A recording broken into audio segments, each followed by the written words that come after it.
Son las 7 de la mañana con 3 minutos. Gracias a ustedes que hoy nos acompañan en Blue Radio. Hoy es Jueves Santo, el jueves de Semana Santa, por eso arrancamos con esta canción, agradeciendo a Dios porque a veces, entre tantas situaciones, uno se le olvida agradecer y esta época es propicia para ello. Estaremos ya todo el equipo de Blue Radio listos para contarles las informaciones más resaltantes de las últimas horas. No se olviden en seguirnos en nuestras redes sociales y también buscar todos los contenidos que les presentamos al aire en www.bluradio.com. Les saluda Miguel Cardosa, quien les estará acompañando durante esta jornada informativa, pero también saludo a mis compañeras que se encuentran en el estudio. Laura Olarte, buenos días, bienvenida a este segmento noticioso de las noticias de la mañana. Miguel, muy buenos días, feliz de acompañarlos hoy Jueves Santo, trabajoso, por supuesto dándole la mejor información a todos los oyentes que nos escuchan y nos sintonizan a esta hora y que también pueden estar viajando o movilizándose para otros lados. Sofía Vargas, buenos días. Buenos días, Miguel. Feliz también por estar con ustedes. Es mi primer Jueves Santo trabajando, pero estoy muy emocionada y muy bien acompañada. Bueno, eso es que la experiencia sea interesante. Estaremos hablando de diferentes asuntos el día de hoy, por supuesto, a pesar de la época de espiritualidad de la Semana Santa. Hay temas que contarles, noticias algunas no muy agradables, pero que también es importante conocerlas. Hablaremos del despegue de la misión orbital a la Luna, que durará 10 días. También el gobierno presentó su nuevo modelo de pasaportes, aunque ninguna aseguradora privada quiso asegurar este proceso. También tenemos una información relacionada con un accidente de tránsito, porque no dejó afortunadamente fallecidos, pero sí hay algunos heridos en la vía Bogotá-La Vega. E igualmente hay información relacionada con los líderes asesinados en el transcurso del año. Son 33. Siguen las reacciones también por la controversia entre el gobierno y el Banco de la República. Hay alerta en varias regiones del país porque persisten los fenómenos de violencia como el reclutamiento y otras situaciones. En materia internacional, anoche el presidente Trump dio su discurso a la nación y dio nuevos detalles relacionados con su acción militar en Irán en conjunto con Israel. Y también en deporte, los juegos de la fecha 15 de la Liga Betplay. Estaremos hablando de ese tema. Pero comenzamos hablando, Laura Olarte, hoy es Jueves Santo, 2 de abril cayó en esta ocasión. ¿Qué es para los católicos, principalmente también para cristianos evangélicos y de otras creencias, qué significa el Jueves Santo? Miguel, pues le cuento que hoy Jueves Santo para todos nosotros los católicos es la conmemoración justamente de la última cena que tiene Jesús con los discípulos, y es que hay varias actividades, varias acciones que hacen los católicos durante esta jornada, porque justamente hoy se instaura la Eucaristía. Entre ellos también se conmemora la creación del orden sacerdotal. Sin embargo, en cuanto a ámbito litúrgico, de hecho hay familias también que se reúnen a realizar una acción similar a la última cena. Inclusive visitan 7 iglesias, lo que significa el acompañamiento de Jesús en todo este camino antes de la crucifixión. Y es que también se hace el lavado de los pies. También varios católicos creyentes realizan esta acción como símbolo también de humildad. Y se utiliza también en el ámbito litúrgico. La iglesia celebra la misa conocida como In Cena Domini, pues haciendo énfasis o conmemorando justamente estos hechos. Entonces hoy es un día de oración, por supuesto, para todos los católicos, todos los creyentes, y de esta manera el Jueves Santo no solo cierra el tiempo de Cuaresma, sino que también abre los días más solemnes justamente en el calendario cristiano. Y precisamente a esta hora vemos en las pantallas de los televisores la misa crismal en la Basílica de San Pedro, presidida por el Papa León XIV. La fuerza espíritu con la que ungiste a los sacerdotes, reyes, profetas y mártires, y hagas que este crisma sea un sacramento de la plenitud de la vida cristiana para todos los que van a ser renovados por el baño espiritual del bautismo. Haz que los consagrados por esta unción, libres del pecado en que nacieron y convertidos en templo de tu divina presencia. Bueno, allí la misa crismal en la Basílica de San Pedro. Y precisamente hoy, Sofía Vargas, ¿en qué pasó un día como hoy? Entre esos está el fallecimiento de un papa, 21 años. Cuéntanos, ¿qué otros efemérides hay para hoy? Bueno, pues en un 2 de abril, como hoy, pero en 1982, tropas argentinas desembarcaron en las Islas Malvinas, que recordemos estaban bajo dominio del Reino Unido en esa época, y eso desató una guerra entre los dos países. Este fue un conflicto corto, pero muy intenso, que se extendió por poco más de 2 meses en la parte sur del Atlántico. Finalmente, el 14 de junio de ese mismo año, Argentina se rindió y el control de las islas quedó nuevamente en manos británicas. La guerra dejó un saldo de 649 soldados argentinos muertos, 255 británicos y 3 civiles. Una cifra que todavía hoy marca la memoria de ambos países. Y como ya usted mencionaba, Miguel, el 2 de abril de 2005, a las 9:37 de la noche, en el Vaticano murió el Papa Juan Pablo II a los 84 años en su residencia privada. Su fallecimiento se dio por un choque séptico causado por una infección urinaria en medio de un estado de salud que ya venía deteriorándose desde hacía semanas porque el pontífice sufría de Parkinson. Él estuvo enfrente de la Iglesia Católica desde 1978 y en sus últimos días su estado se agravó y ahí se cerró uno de los pontificados más largos e influyentes del siglo XX, Miguel. Gracias, Sofía, por esos datos también importantes de conocer. Entre tantos, vamos a las regiones a conocer qué está pasando en las principales ciudades del país. Comenzamos con Medellín, donde está Melisa Álvarez. Melisa, buenos días. Miguel, buenos días. En este momento hay cielo nublado en Medellín, 16 grados de temperatura. En noticias, pues hablaremos sobre el plan Éxodo en Antioquia, donde las autoridades tienen activo el dispositivo, pues en total se movilizarán 2 millones de viajeros desde y hacia Medellín esta Semana Santa. También les contaremos que volvieron los vuelos de colombianos deportados desde Panamá a Medellín. Y el aeropuerto José María Córdoba y el Olaya Herrera operan con normalidad, Miguel. Entre tanto, Lina Vera en Cali, ¿cuál es el panorama en el Valle del Cauca? Hola Miguel, buenos días. Cali amanece con 20 grados de temperatura, tiempo seco en la capital del Valle. El aeropuerto Alfonso Bonilla Aragón opera con normalidad a esta hora. En minutos hablaremos sobre 2 temas importantes. El primero es todo el plan especial de movilidad y seguridad que las autoridades del Valle del Cauca anunciaron con motivo de la Semana Santa. De acuerdo con las autoridades, se realizarán controles en las entradas y salidas del Valle del Cauca, así como operativos especiales en la terminal de transporte, pues se estima que durante estos días se movilicen alrededor de unos 30.000 viajeros. Para este operativo se dispuso la presencia de más de 4.000 uniformados en distintos puntos estratégicos del departamento. Y en otras noticias, pues hay preocupación por el asesinato del exdiputado de la Asamblea del Departamento del Cauca, cuyo cuerpo fue encontrado en zona rural en las últimas horas. Ante este hecho, pues las organizaciones defensoras de los derechos humanos han solicitado a las autoridades avanzar con rapidez en las investigaciones, Miguel. Y seguimos el recorrido por las regiones. En Barranquilla está Alejandro Rosales. Buenos días. Buenos días, Miguel. Barranquilla se levanta con 25 grados centígrados de temperatura, tiempo nublado. El aeropuerto Ernesto Cortizos opera con completa normalidad. Y por las carreteras del Atlántico ya se han movilizado más de 153.000 vehículos esta Semana Santa y se espera que el flujo vehicular continúe en ese mismo sentido. Varios municipios del departamento ya han decretado la ley seca para la celebración de estos días santos.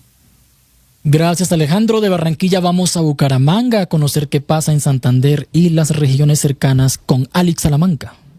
Miguel, buenos días. Bucaramanga amanece con 18 grados Celsius, cielo nublado después de una tormenta eléctrica en la noche y madrugada del día de hoy. Pues se tienen previstas varias peregrinaciones. Una de las más visitadas se dará en el municipio de Girón, por lo que las autoridades tienen controles especiales en iglesias y sitios de viacrucis. Más de 50.000 viajeros salieron en las últimas horas de la terminal de transportes de Bucaramanga. Los destinos más solicitados son San Gil, Vélez, Bolívar, Barichara y el páramo de Santurbán, donde se registrarán peregrinaciones. Las vías del departamento se encuentran habilitadas y el aeropuerto Palo Negro opera con normalidad, Miguel.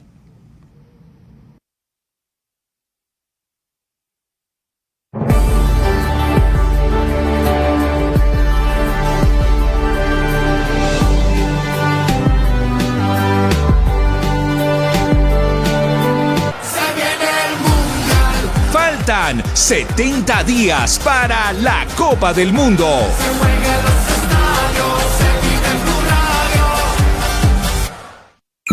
Escanea este código y suscríbete a nuestro canal de YouTube, @Blue Radio Co. Y disfruta y participa de la programación de Blue Radio. Blue Radio, le ponemos cara a la radio. Blue, más que radio. Son las 7 de la mañana con 12 minutos. Continuamos en la actualización informativa. Iniciamos el desarrollo. Por supuesto, una de las noticias más importantes a nivel internacional está relacionada con la misión Artemis 2, que como sabemos despegó ayer desde Cabo Cañaveral, esto en el estado de la Florida, con 4 astronautas a bordo en el primer viaje tripulado hacia la órbita de la Luna en más de medio siglo. Por supuesto, esto sigue siendo un hito. La misión durará 10 días y tiene como objetivo rodear el satélite natural y probar los sistemas que permitirán el futuro regreso del ser humano a la superficie. Será solo 10 días porque por ahora como tal no estarán en la Luna, sino que están preparando la siguiente misión. Este lanzamiento se produjo ayer a las 5:35 de la tarde, hora de Colombia, una hora más en Estados Unidos, en esa zona, desde el Centro Espacial Kennedy, 11 minutos después de lo previsto y bajo condiciones meteorológicas favorables. Al inicio se nos había dicho que era a las 5:24, luego hubo algún inconveniente allí que se solucionó y 11 minutos después se produjo el despegue. La tripulación viaja a bordo de la cápsula Orión, que está impulsada por el cohete más grande y potente desarrollado por la NASA. Y lo que les comentaba, momentos antes del despegue se vivieron algunos instantes de tensión cuando los técnicos detectaron un sensor que indicaba una batería con temperatura fuera de rango y un problema en el sistema de comunicaciones. Pero ambos inconvenientes afortunadamente fueron solucionados sin que fuera necesario detener la cuenta regresiva. Entre tanto, Laura Olarte, ¿quiénes integran la tripulación? Miguel, así como usted lo comentaba hace unos segundos, son 4 astronautas. Hablamos del comandante Reed Wiseman, él es el piloto también, Victor Glover, la especialista Christina Koch y el astronauta canadiense Jeremy Hansen. El equipo también marca un hito, este equipo que va a hacer toda esta trayectoria por su diversidad, y es que Miguel Glover es el primer astronauta negro en viajar a la Luna, bueno, cerca de ella. También Koch será la primera mujer en esa trayectoria y Hansen es el primer no estadounidense que va a orbitar en este satélite en la Luna. Y también, ¿qué otros datos tenemos, Sofía Vargas? Porque también, entre otras informaciones, se dice que este programa de Artemis 2 costó aproximadamente 93.000 millones de dólares.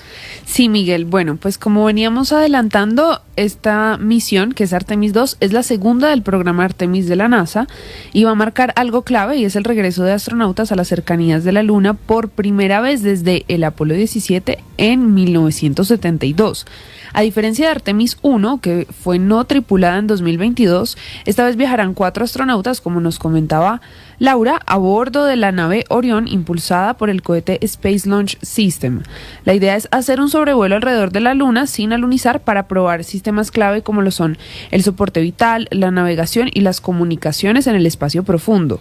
Este paso es fundamental porque abre el camino a lo que viene, y es que las próximas misiones del programa Artemis, como Artemis 3, busca volver a llevar a humanos a la superficie lunar, pero también se proyecta la construcción de una estación espacial en la órbita de la Luna que se llama Lunar Gateway, que funcionará como punto de apoyo en la órbita, pensando también en misiones para alunizar, pero no solo en eso, sino en futuras misiones tripuladas a Marte. Gracias, Sofía. Y también para ampliar esta información, pero desde el sitio, vamos con Judy Mora de la Alianza Informativa Latinoamericana. El lanzamiento de Artemis 2 no solo fue un evento científico, fue un momento profundamente emocionante aquí en el Centro Espacial Kennedy. Incluso hasta el piso tembló. Y es que la hazaña no fue poca. Los 4 astronautas ya van rumbo al entorno lunar. Tras el despegue, el cohete completó sus primeras fases, que son la separación de los propulsores, el ascenso hacia el espacio y la entrada en la órbita terrestre. Todo en los primeros 8 minutos. Una vez ya orbitando la Tierra, pues la tripulación verificó que todo funcionara antes de continuar su viaje hacia la Luna. Ya para los próximos días se alejarán más que nunca de nuestro planeta, sobrevolarán el lado oculto de la Luna y regresarán a casa, en una misión que, más allá de la tecnología, pues nos recuerda hasta dónde puede llegar el ser humano. La misión Artemis II, les cuento que recorrerá más de 900.000 kilómetros y tardará alrededor de 10 días en volver a casa. Harán experimentos, estudiarán cómo se comporta el cuerpo humano en el espacio profundo y harán un mapeo de la cara oculta de la Luna. Llegarán más lejos que ningún otro ser humano en la historia. Con este lanzamiento, pues, se abre así una nueva era en la exploración espacial. Desde el Centro Espacial Kennedy en Florida, Judy Mora para la Alianza Informativa Latinoamericana. Gracias, Judy, por la información completa, además detallada desde el lugar de la noticia. Entre tanto, vamos a hablar de otros temas de actualidad. Nos venimos a Colombia porque hablamos de algunos asuntos no tan agradables. Lamentablemente, anoche hubo un grave accidente de tránsito en la vía Bogotá-La Vega, esto en el sector La Curva de Chilín. Allí, un bus de servicio público que llevaba 42 pasajeros se volcó después de salirse de la vía. ¿Qué actualización tenemos, Laura Olarte? Miguel, 42 pasajeros, 19 lesionados y uno fue trasladado de urgencias. Este es el balance preliminar que presentan a esta hora también en las autoridades frente a este accidente de tránsito ocurrido en la vía Bogotá-La Vega, en el sector conocido como la Curva de Chilín. Recordemos que el hecho se presentó en horas de la noche cuando un bus intermunicipal que cubría la ruta hacia Sincelejo sufrió este volcamiento. En el lugar hicieron presencia el crew de las unidades de bomberos de Cundinamarca, la policía y personal de la concesión vial, quienes pues por supuesto coordinaron todas las labores para el rescate y la atención de los afectados. Inicialmente se había indicado que eran 4 personas las lesionadas y que 2 habrían quedado atrapadas dentro del bus. Sin embargo, de acuerdo a este informe, ya son 19 personas las afectadas y por supuesto trasladadas al Hospital de La Vega, donde actualmente reciben atención médica integral. Allí el personal de salud adelanta valoraciones, exámenes y procedimientos necesarios para establecer la gravedad de las lesiones. Además, uno de los pacientes, debido a la complejidad de su estado, fue remitido al Hospital San Rafael de Facatativá para recibir la atención especializada. Por el momento, este es el balance que nos brindan las autoridades y pues confirmaron que desde un primer momento se activaron todos los protocolos necesarios. Continúan en investigaciones, Miguel. Gracias, Laura. En más información, suman 33 los líderes asesinados en lo que va del año 2026 en el país, incluyendo el homicidio del exdiputado de la Asamblea Departamental del Cauca, Luis Carlos Vallejo Román, en el municipio de López de Micay, quien recordemos estaba secuestrado desde marzo. Por lo tanto, se han pronunciado diversas organizaciones de derechos humanos manifestando su rechazo y solicitando una investigación exhaustiva sobre este crimen. Lina Vera, en Cali, ¿qué información tenemos? Miguel, pues continúa la preocupación en el departamento del Cauca tras el hallazgo del cuerpo sin vida del exdiputado a la Asamblea Departamental Luis Carlos Vallejo Román en zona rural del municipio de López de Micay. De acuerdo con la versión entregada por las autoridades, Vallejo se encontraba secuestrado desde el pasado 8 de marzo, presuntamente por grupos armados que operan en esta región. Las primeras hipótesis indican que el secuestro había ocurrido en el contexto de las elecciones legislativas realizadas el mes pasado. Tras conocerse el caso, Leonardo González, director de Indepaz, pidió celeridad en las investigaciones y que este crimen no quede en la impunidad. Resulta especialmente grave que este crimen ocurra en un municipio sobre el cual la Defensoría del Pueblo ya había advertido un riesgo extremo mediante la alerta temprana 013 del 2025. En López de Micay hacen presencia estructuras como el Frente José María Becerra del ELN, la estructura 30 Johnny Hertorio Arenas, el Frente Jaime Martínez del Estado Mayor Central y otras bandas ya de carácter local. Luis Carlos Vallejo era reconocido como una figura activa dentro de la política local y de los movimientos afrocolombianos. Dentro de su trayectoria pública también se desempeñó como concejal de López de Micay y posteriormente fue elegido diputado a la Asamblea Departamental del Cauca para el periodo 2020-2023, Miguel. Gracias, Lina. Vamos a Medellín porque Panamá deportó y expulsó a 56 colombianos con rumbo a la capital de Antioquia en medio de un operativo migratorio conjunto con Estados Unidos. Aunque la migración hacia ese país ha disminuido significativamente, las autoridades destacan que siguen intensificando los controles. Melissa Álvarez. Miguel, así es, el Servicio Nacional de Migración de Panamá confirmó el envío de un nuevo vuelo de colombianos hacia el aeropuerto José María Córdoba que sirve a Medellín. El operativo incluyó la deportación de 35 personas por infracciones a la ley migratoria, así como la expulsión de otras 21 quienes, según las autoridades, representaban un mayor nivel de riesgo debido a que tenían antecedentes penales. Según la entidad del vecino país, varios de los ciudadanos expulsados pues registraban antecedentes por delitos como tráfico internacional de drogas, pero también homicidio agravado, fabricación, porte y tráfico de armas, además de reingreso irregular al país. También se identificaron casos vinculados a extorsión, uso de documentación falsa, hurto de automotores, receptación y estafa. Las autoridades detallaron que del total de trasladados, 49 eran hombres y 7 mujeres. El procedimiento se llevó a cabo desde el aeropuerto Marcos Gelabert bajo estrictas medidas de seguridad, según destacó la entidad migratoria. Vale la pena recordar, Miguel, que este tipo de operativos se enmarcan en el memorándum de entendimiento suscrito entre Panamá y Estados Unidos.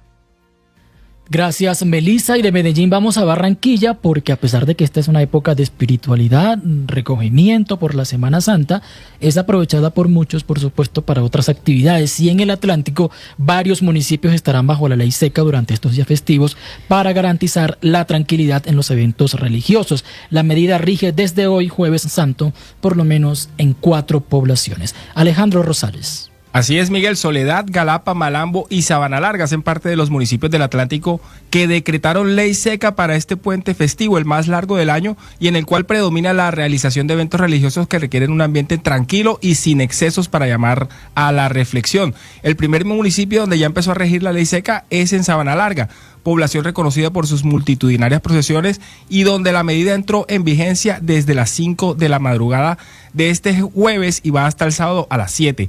En Malambo y Galapa la medida empezó a regir desde las 6 de la mañana y se extenderá hasta este viernes hasta las 12 de la noche. En el municipio de Soledad la medida irá hasta las 6 de la mañana del sábado. Vale decir que en el municipio de Puerto Colombia, que cuenta con uno de los principales balnearios, se decretaron horarios especiales para los establecimientos que expenden licor. Al respecto habla el secretario de Seguridad de Puerto, Saúl Leiva. Igualmente tendremos una puesta en 3 controles en las entradas del municipio de Puerto Colombia con tránsito municipal para controles de alcoholimetría en la jurisdicción. Todo ello encaminado a garantizar una seguridad en Semana Santa y que las personas que vengan a disfrutar de nuestra gastronomía y de nuestra puesta de turismo no tengan ningún contratiempo en materia de seguridad y convivencia ciudadana. En varias poblaciones del Atlántico también se ha prohibido la realización de conciertos, así como la utilización de altoparlantes y amplificadores en establecimientos o sitios abiertos al público, como medida para garantizar el buen desarrollo de los eventos religiosos como procesiones, misas y viacrucis que se realicen como parte de la Semana Mayor. Alejandro, y este recorrido ahora lo continuamos en Santander, porque allí tormentas eléctricas mantienen en alerta a las autoridades por deslizamientos de tierra y hay municipios más afectados, entre ellos García Rovira. ¿Cuál es el balance que tenemos, Alex Salamanca? Así es, Miguel, se registran varias tormentas eléctricas en el departamento de Santander. En este momento, pues llueve en diferentes zonas, por lo que hay varios municipios que registran afectaciones con caída de árboles, desprendimiento de rocas y las vías, a pesar de que se encuentran habilitadas, pues varios sectores secundarios y terciarios registran estos cierres. Así lo confirmó Edward Sánchez, director de la Oficina de Gestión del Riesgo del departamento. La quebrada Palermo ha presentado una creciente súbita y se ha presentado un deslizamiento de tierras en el sector de Tamborredondo. Igualmente, la quebrada Río Hato en el municipio de Piedecuesta también ha presentado una creciente súbita, generando algunas afectaciones. Se han presentado también caída de rocas y caída de árboles en la vía que conduce de San Gil hacia Bucaramanga. Pidió a los conductores a manejar con precaución precisamente el día de hoy o durante estos días, ya que se registrarán más tormentas eléctricas. Sobre todo, pues manejar con precaución cuando visitan diferentes municipios donde se tienen previstas peregrinaciones, Miguel. Blue Radio.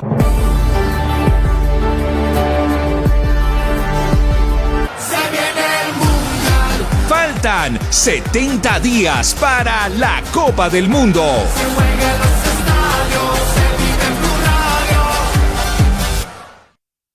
¿Sabes cuál es el gol más rápido en la historia de los mundiales? Pues este fue anotado a los 11 segundos y estamos hablando de Hakan Şükür, el turco que anotó en el Mundial de Corea-Japón 2002 frente a la selección de Corea del Sur. Recuerden que en Blue le ponemos cara a la radio. La masacre de las bananeras. En 1928 en Ciénaga, Magdalena, trabajadores de la United Fruit Company hicieron huelga por mejores condiciones laborales. El ejército intervino y abrió fuego contra la multitud. Hasta el día de hoy no se sabe con exactitud cuántas personas murieron. Gabriel García Márquez inmortalizó este hecho en 100 años de soledad. En Blue le ponemos cara a la radio. ¿Cuánto cree usted que pesa una nube? Una nube en promedio puede pesar más de 500.000 kilos. En Blue le ponemos cara a la radio. Estudios han demostrado que poner música que disfrutas mientras haces las tareas del hogar hacen que el cerebro perciba menos el esfuerzo y aumente la probabilidad de completar la acción. Ordenar con silencio hace que se vuelva más pesado, pero con música tu rutina se hará más amable. ¿Has notado en tu casa alguna diferencia cuando hay música o cuando no lo hay? En Blue le ponemos cara a la radio. La independencia que tardó más de lo que creen. Todos recordamos el 20 de julio. Continuamos este recorrido informativo en las noticias de la mañana en Blue Radio y tenemos información nacional porque el gobierno presentó el nuevo modelo de pasaportes que entró en vigencia ayer en medio de problemas con las pólizas para asegurar el contrato entre la imprenta y la Casa de la Moneda de Portugal. Y es que ninguna aseguradora privada quiso asumir el riesgo, al parecer, por la falta de experiencia en la imprenta, porque recordemos que también la imprenta tuvo algunos inconvenientes cuando se le adjudicó la responsabilidad de imprimir las cédulas de extranjería. ¿Cómo es la historia? Catherine Ávila. Con contratiempos comenzó la implementación del nuevo modelo de pasaportes y es que ninguna aseguradora quiso asumir el riesgo del contrato. Ella es Viviana León, gerente de la Imprenta Nacional. Ninguna empresa privada aseguradora quiso asegurar este proceso. Eso es parte y es algo más de todos los contratiempos que hemos tenido que enfrentar para llevar a cabo este importante proceso. Pero hoy les digo que contamos con los requisitos de ejecución, incluidas las pólizas de cumplimiento y responsabilidad civil. La razón tendría que ver con la falta de experiencia de la imprenta en el objeto del contrato y también porque además tuvo que acudir a un subcontratista, que es la Casa de la Moneda de Portugal, para la operación. Lo que hizo entonces la Cancillería y la imprenta fue bajar el valor a asegurar de 120.000 millones de pesos a 37.000 y fue la Previsora, una aseguradora pública, quien respaldó el contrato. En un comunicado, la Cancillería confirmó dicha modificación e informó que las garantías, según el ministerio, no eran necesarias en contratos interadministrativos, pero por recomendación de los entes de control se incorporó la exigencia de las pólizas a pesar de las dudas y será la imprenta la encargada de personalizar, es decir, grabar los datos de los colombianos en las libretas que llegan hechas desde Portugal. Para ello, 3 máquinas fueron trasladadas al país. Estas, según el gobierno, tienen la capacidad de producir 17.000 tarjetas diarias, cada una de ellas con varios niveles de seguridad. Él es Osvaldo Flores, gerente de proyectos de la imprenta. Se usan más fotografías para dificultar cualquier intento de falsificación, porque las 4 fotografías que se ven de manera directa se pueden comparar a simple vista. Inclusive detrás del col hay otra fotografía escondida y este parche col desaparece con luz IR. El primer departamento que recibirá estas libretas es Nariño, pero esto solo ocurrirá cuando el stock de pasaportes con el anterior diseño, elaborados por Thomas Gregg & Sons, se acabe. El precio de los pasaportes se mantiene igual, el ordinario en 190.000 pesos y el oficial y el diplomático en 136.000. Según el contrato, en 10 años la imprenta tendrá la capacidad para producir las libretas completamente. Catherine, pero mientras la Cancillería celebra la puesta en marcha del sistema de pasaportes, el Tribunal Administrativo de Cundinamarca analiza la petición de la Procuraduría de suspender el convenio con la Casa de la Moneda de Portugal por considerar que está lleno de irregularidades. Marcela Peña. Una semana antes de que el gobierno anunciara con bombos y platillos el inicio del nuevo esquema de pasaportes, la Procuraduría General de la Nación le había pedido al Tribunal Administrativo de Cundinamarca que parara, que suspendiera como medida cautelar todos los contratos relacionados con ese esquema. Estamos hablando del contrato entre la Cancillería y la Imprenta Nacional de Colombia y el de la Imprenta Nacional de Colombia con la Casa de la Moneda de Portugal. Según la Procuraduría, aquí hay varias irregularidades, entre ellas que al final del día la imprenta terminó siendo una simple intermediaria porque en la práctica no es quien va a ejecutar el contrato, simplemente va a personalizar las tarjetas de los pasaportes. Además, no se puede tratar a la Casa de la Moneda de Portugal, dice la Procuraduría, como una entidad pública extranjera porque no lo es. En su propio país es considerada como una empresa de propiedad pública y se rige bajo el derecho privado. La Procuraduría le dice a la justicia que entre más tiempo pase, más difícil va a ser restablecer el orden constitucional. Dice que aquí lo que tuvo que pasar es que se abriera una licitación para que todas las empresas participaran en igualdad de condiciones. Gracias, Marcela. Pasamos a otra controversia, la del gobierno con el Banco de la República, porque decanos de universidades privadas expresaron preocupación por la salida del ministro de Hacienda, Germán Ávila, de la última reunión de junta del ente emisor y advirtieron posibles efectos sobre los riesgos para la institucionalidad que genera este tipo de polémicas. Jessica Gutiérrez. Un grupo de decanas y decanos de facultades de economía de distintas universidades de Colombia hizo público un comunicado en el que solicita proteger la autonomía del Banco de la República y respaldar a su junta directiva y equipo técnico, pues el pronunciamiento se da tras lo ocurrido recientemente en la sesión de la junta directiva en la que el ministro de Hacienda, Germán Ávila, se retiró por no compartir la decisión mayoritaria sobre la tasa de interés de política, pues en el documento los firmantes señalaron que en contextos de incertidumbre, el desacuerdo entre expertos es posible y hace parte del proceso de toma de decisiones.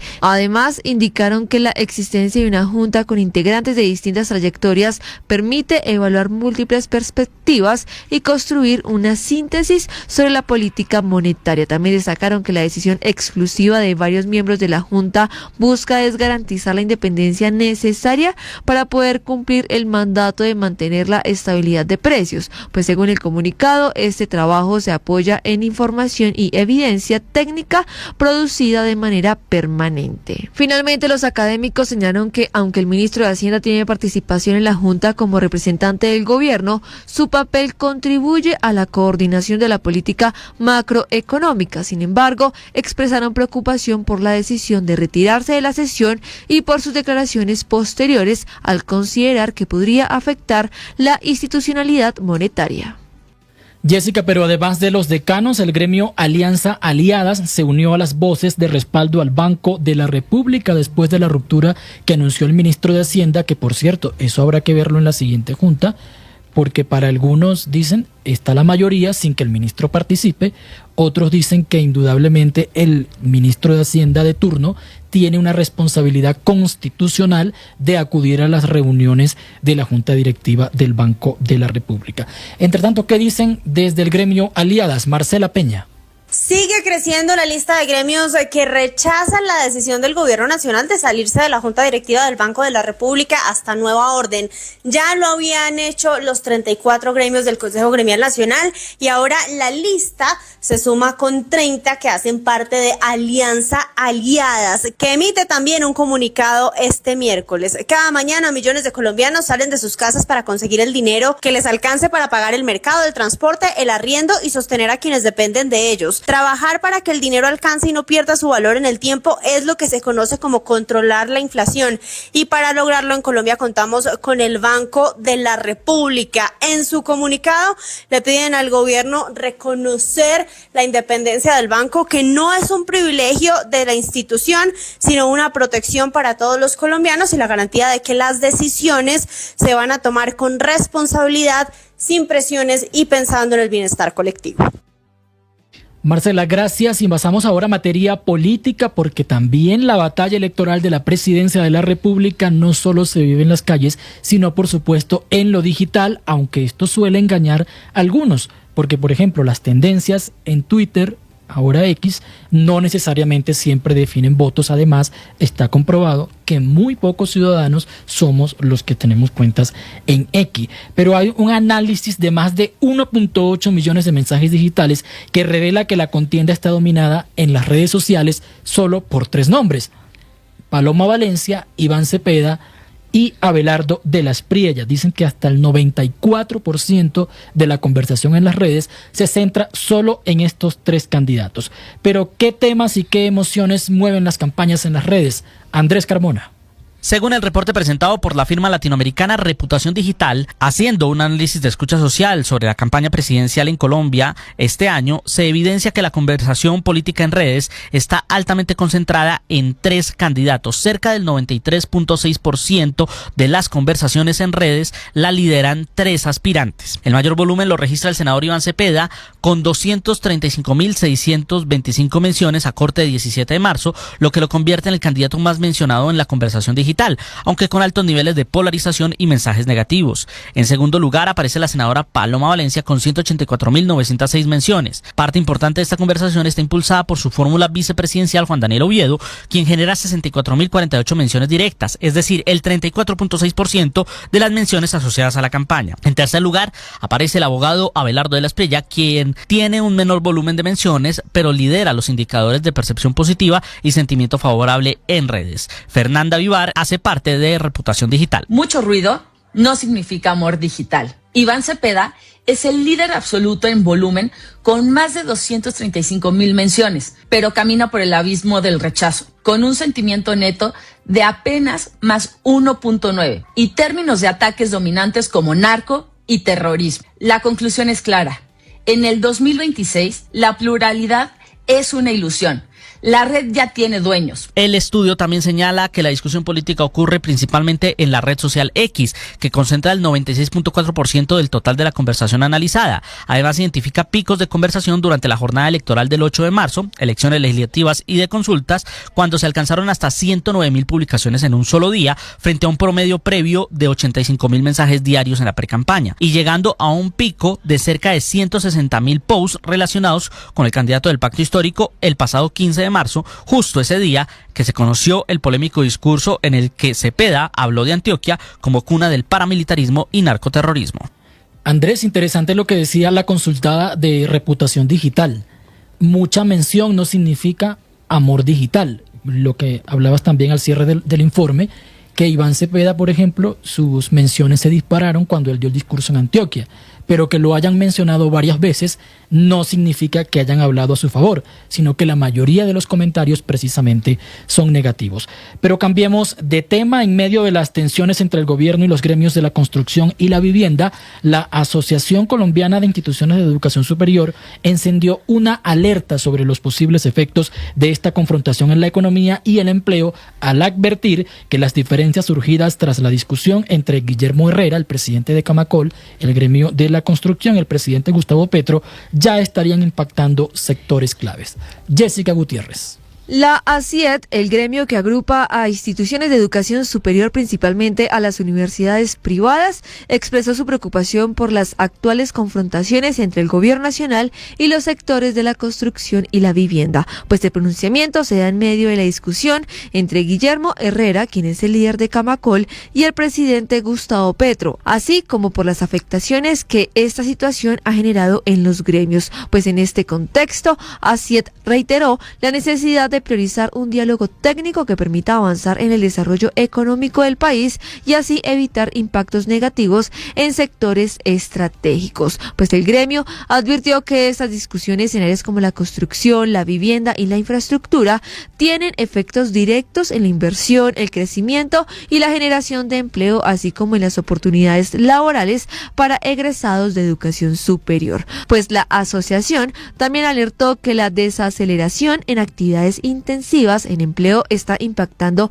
áreas de formación como ingeniería, arquitectura y programas técnicos. Finalmente, este gremio hizo un llamado a fortalecer la articulación entre la academia, el sector productivo y el Estado. Jessica, y hablando de gremios económicos, están preocupados los de la seccional de Norte de Santander por la alerta que emitió el gobierno de Estados Unidos alertando a sus ciudadanos precisamente para evitar visitar 4 regiones del país, entre ellas norte de Santander. Richard Quiñones. El Departamento de Estado mantiene a Colombia en nivel 3, es decir, recomienda reconsiderar los viajes por riesgo de crimen, terrorismo, disturbios civiles y secuestros. Sin embargo, la advertencia es más fuerte en algunas regiones donde ubica zonas de nivel 4 en categoría más restrictiva, en recomendaciones de no viajar. Entre esas están Arauca, Cauca, con excepción de Popayán, Valle del Cauca, incluyendo Cali, norte de Santander y la frontera con Venezuela por la presencia de grupos armados y los altos niveles de violencia.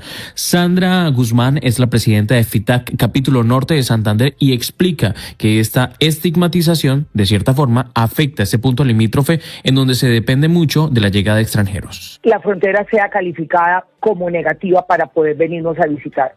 Norte de Santander es rico en un turismo ecológico, tenemos unos páramos espectaculares, tenemos unas poblaciones dignas de admirar y de visitar, y si nos tienen relegados para que nosotros podamos desarrollar ese turismo con los extranjeros, de verdad que eso nos lleva a nosotros a detrimento departamental. Aprovechó para pedirle al gobierno nacional buscar las estrategias para que eso permita que a nivel internacional vean con mejores ojos a norte de Santander. Gracias, Richard, y este informe nos da pie para continuar en otras regiones, básicamente hablando de este tema del conflicto armado y las implicaciones de la violencia, porque organizaciones defensoras de derechos humanos están rechazando, entre otros episodios, la instrumentalización por parte de guerrilleros disidentes de las FARC que hicieron en instituciones educativas en el municipio de Jamundí, esto en el Valle del Cauca, y también en algunos otros municipios del norte del vecino departamento del Cauca. Estefanía Toledo. La llegada de las disidencias de las FARC a diferentes instituciones educativas del sector del Naya para entregarles a los estudiantes útiles escolares y material de propaganda alusiva a este grupo armado ha encendido las alarmas tanto de las autoridades como de organizaciones defensoras de derechos humanos. La presencia del Frente Jaime Martínez en las aulas de clase no solo refleja un posible adoctrinamiento de los niños, sino que aumenta el riesgo de reclutamiento. El director de Indepaz, Leonardo González, señaló que estas situaciones deben ser atendidas inmediatamente por el Estado. Este tipo de prácticas buscan normalizar la presencia armada, generar simpatías y abrir camino al reclutamiento aprovechándose de las vulnerabilidades de las comunidades. Hay que ser claros, no se trata de una ayuda social, se trata de una estrategia de control y presión sobre la niñez. El reclutamiento de menores en los departamentos de Valle y Cauca es una problemática que se ha venido incrementando. En los últimos 3 años, solo en Jamundí se han documentado 300 casos de menores reclutados, una situación que principalmente se está registrando en las escuelas y a través de las redes sociales. Y los enfrentamientos entre grupos criminales en norte de Santander, especialmente en Tibú y El Tarra, provocaron un pronunciamiento del gobernador William Villamizar, quien exigió al ELN y las disidencias de las FARC que cesen la violencia aún más en esta temporada. Richard Quiñones. El gobernador de Norte de Santander, William Villamizar Laguado, le envió un mensaje a los alzados en armas para cesar estas acciones, sobre todo al ELN y las disidencias de las FARC entre los municipios de Tibú y El Tarra, donde las confrontaciones se han agudizado en las últimas semanas. Envío un mensaje a los corazones de los integrantes de esos grupos guerrilleros para que desmonten todos esos odios, todas esas venganzas, para que piensen que todos somos seres humanos, todos tenemos familia. Cada uno de ellos también tiene familia y hay que pensar en la paz de la región, en la paz del departamento, en la paz del país. Por eso en esta Semana Santa haremos el mayor esfuerzo para que sea una Semana Santa, una semana en paz, una semana de reconciliación. Monseñor Israel Bravo, el obispo de la diócesis de Tibú, ha manifestado que algunas de las actividades se han visto interrumpidas o afectadas debido a esta situación de orden público. Por eso también pidió el cese de las hostilidades. Y un informe de la Oficina de las Naciones Unidas para la Coordinación de Asuntos Humanitarios, OCHA, alertó sobre el deterioro humanitario que sufren los departamentos de Arauca y Cauca debido al conflicto armado en estas regiones en los últimos años. ¿Qué dice el informe? Laura Alejandra Moreno. La Oficina de Naciones Unidas para la Coordinación de Asuntos Internacionales dice que la crisis humanitaria en los departamentos de Arauca y Cauca entre 2024 y 2025 se agravó. En Arauca, por ejemplo, el informe señala un incremento sostenido de hechos como homicidios y secuestros. además de restricciones a la movilidad y extorsiones que están afectando a comunidades enteras. A esto se suma otra doble afectación, el conflicto armado por un lado y eventos climáticos extremos como inundaciones que han intensificado el desplazamiento, el confinamiento y la pérdida de medios de vida. Por otro lado, en el caso de Arauca, las cifras son especialmente preocupantes. Entre 2022 y 2025, al menos 838 niños, niñas y adolescentes indígenas fueron reclutados por grupos armados. Además, se reportó un aumento del 67% en los homicidios de mujeres entre 2024 y 2025 y un incremento del 700% en las amenazas contra líderes sociales. Y aquí también destaca esta cifra. OCHA dice en su informe que 12 de los 40 líderes asesinados en 2025 eran indígenas y que el uso de explosivos y drones por parte de los grupos armados ha elevado los riesgos para la población civil y ha limitado el acceso a servicios básicos. Laura, gracias. Y precisamente hablando de Arauca, hay que recordar que tienen casi un año secuestrados 2 agentes del CTI que estarían en poder del ELN y su familia, por supuesto, sigue esperando que vuelvan a casa. La Fiscalía se ha pronunciado, diferentes entidades, pero lamentablemente aún siguen en poder de ese grupo criminal. Y en más información, después de combates con el Frente 18 de las disidencias de las FARC en zona rural de Ituango, en Antioquia, el ejército halló una enorme caleta de armamento. En otro operativo fueron destruidos 5 laboratorios de base de coca, pasta base de coca, en el vecino departamento de Chocó. Felipe García Solano. La séptima división del ejército informó sobre estos 2 golpes, el primero en Antioquia, en Ituango, en donde hubo combates entre la fuerza pública y los integrantes del Frente 18 de alias Iván Mordisco. Posterior a esto se halló una enorme caleta con más de 5.500 cartuchos de diferentes calibres. Ya en el departamento de Chocó, en el municipio de Unguía, el batallón de infantería Voltígeros logró ubicar y posteriormente destruir 5 laboratorios para el procesamiento de pasta a base de coca perteneciente al Clan del Golfo. Usted está con las noticias de la mañana en Blue Radio. 7 de la mañana con 48 minutos. En más información, también tenemos que actualizarlo. ¿Cuál será el clima para estos días de asueto? Sofía Vargas. Pues Miguel, de acuerdo con el pronóstico del IDEAM, para este jueves, para hoy se esperan lluvias importantes en buena parte del territorio nacional, especialmente en la región andina. Esto incluye a quienes se quedan en Bogotá y a quienes están en departamentos como Antioquia, Caldas, Quindío, Risaralda, Tolima, Huila, así como en otras zonas de Cundinamarca y Boyacá. También se prevén lluvias en el Pacífico y la Amazonía. En la región Caribe, aunque en general las lluvias serían ligeras en el sur, en departamentos como Córdoba, sur de Bolívar, Magdalena y Sucre podrían intensificarse. Para mañana viernes la situación será más fuerte en estas mismas zonas del país. Se espera un aumento de precipitaciones con lluvias moderadas a intensas en varias regiones, incluyendo corredores viales clave del centro y el oriente. En Bogotá, por ejemplo, las lluvias podrían concentrarse en la tarde, afectando la movilidad y los tiempos de viaje para quienes se desplazan durante el día. Durante el fin de semana, ya sábado y domingo, las lluvias se mantendrán en regiones como el Caribe y el Pacífico, mientras que disminuirán en el oriente del país, especialmente en los llanos. En varias zonas, estas precipitaciones podrían estar acompañadas de tormentas eléctricas. El domingo en particular, se esperan lluvias importantes en varias regiones, especialmente en la región andina y el Caribe, lo que aumenta el riesgo de deslizamientos y complicaciones en las vías, sobre todo en zonas de montaña.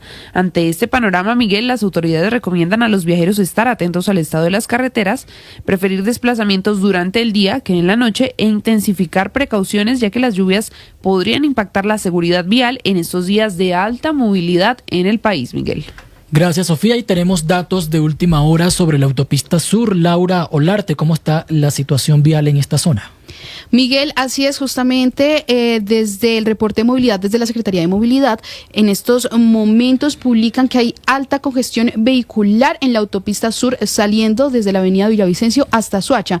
La recomendación, por supuesto, para los ciudadanos es tomar rutas alternas. Hablamos de la calle 13 y calle 80. Sin embargo, ya tránsito hace presencia en la zona, y es que recordemos que para Semana Santa del 2026 ya se proyecta la salida de más de 2,5 millones de vehículos desde Bogotá, y por supuesto también la movilización de más de 560.000 personas a través de terminal. Las recomendaciones para todas las personas: conduzcan con precaución, aténganse por supuesto también a las leyes y no conduzcan en estado de embriaguez. Esta semana es una semana también de oración y por supuesto para estar en familia. Y también hablando de la situación del asueto y también atenciones, por ejemplo, en Medellín, donde hay 39 frentes de obras, vamos a la capital de Antioquia con Melissa Álvarez. Miguel, aunque el plan Éxodo en Antioquia pues se viene dando desde los primeros días de esta Semana Mayor, incrementa este jueves tanto y por ello las autoridades continúan con el despliegue de capacidades, pues en total se esperan 1,5 millones de vehículos movilizándose por las principales vías donde hay novedades asociadas a las lluvias. Según la gobernación, persiste el cierre total en la vía Concordia-Betulia, donde se registró pérdida de banca, lo que se suma a otros 3 puntos con afectaciones según el Invías. Están en el sector La Mansa Peñaliza por un movimiento en masa y pérdida de banca en el kilómetro 36, donde hay paso alternado hasta las 8:30 de la mañana, y también en el sector Necoclí Puerto Rey en los kilómetros 16 y 62 por daños en los puentes Mulatos y Río San Juan respectivamente. El secretario de Infraestructura de Antioquia, Horacio Gallón, anunció que hay frentes activos para la atención de derrumbes. Tenemos restricción de carga pesada jueves en las vías de orden nacional desde las 6 de la mañana hasta las 3 de la tarde. Además de eso, contamos con 39 frentes de maquinaria amarilla en todas las vías a cargo del departamento. La única vía que tenemos cerrada es la vía que va de Concordia a Betulia en el sector de Majagual por una falla geológica. En cuanto a la seguridad, el ejército indicó que dispuso de 2.150 uniformados en 110 puestos de control, mientras que la policía desplegó 500 uniformados en 167 dispositivos, Miguel. Melissa, y en el Atlántico se han desplazado ya 153.000 vehículos al menos y también se han decretado algunas restricciones para los vehículos de carga. Vamos a Barranquilla con Alejandro Rosales. Así es, Miguel, solo este miércoles santo en la previa al puente festivo más largo del año, más de 21.200 vehículos transitaron por las carreteras del Atlántico para un total de 153.031 vehículos movilizados por el departamento durante lo corrido de esta Semana Santa. Este jueves santo muchos saldrán a rodar por la carretera para viajar, por lo que las autoridades han decretado restricciones para los vehículos de carga pesada, los cuales tienen prohibido transitar este jueves entre las 6 de la mañana y las 3 de la tarde por la vía oriental y la vía al mar.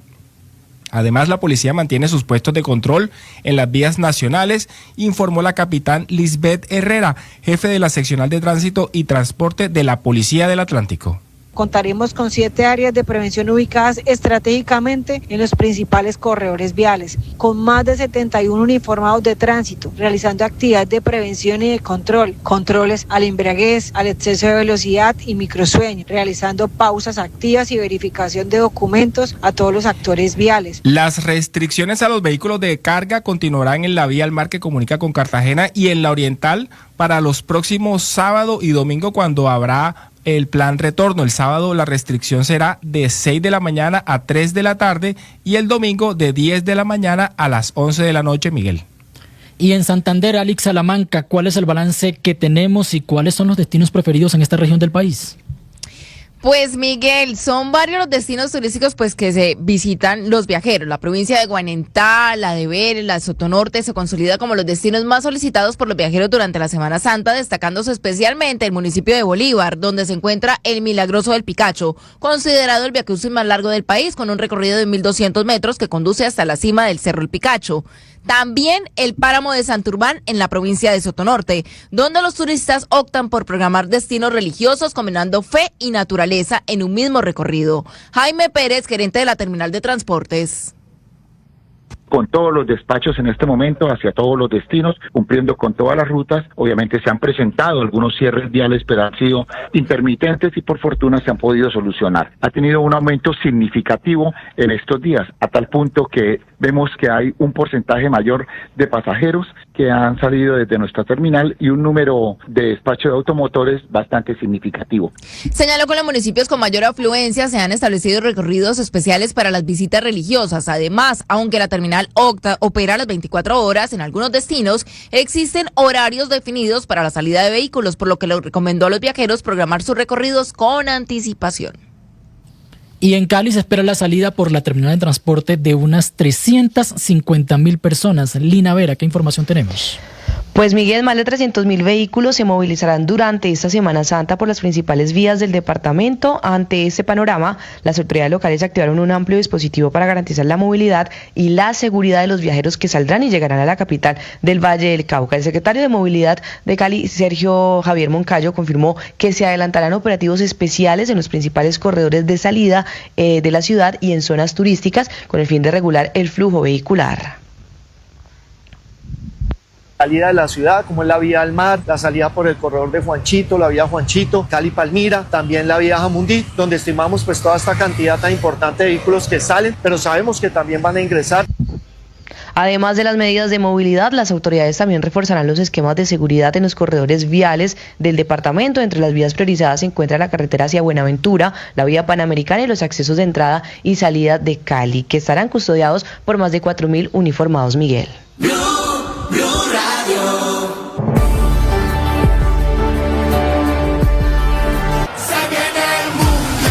Faltan 70 días para la Copa del Mundo.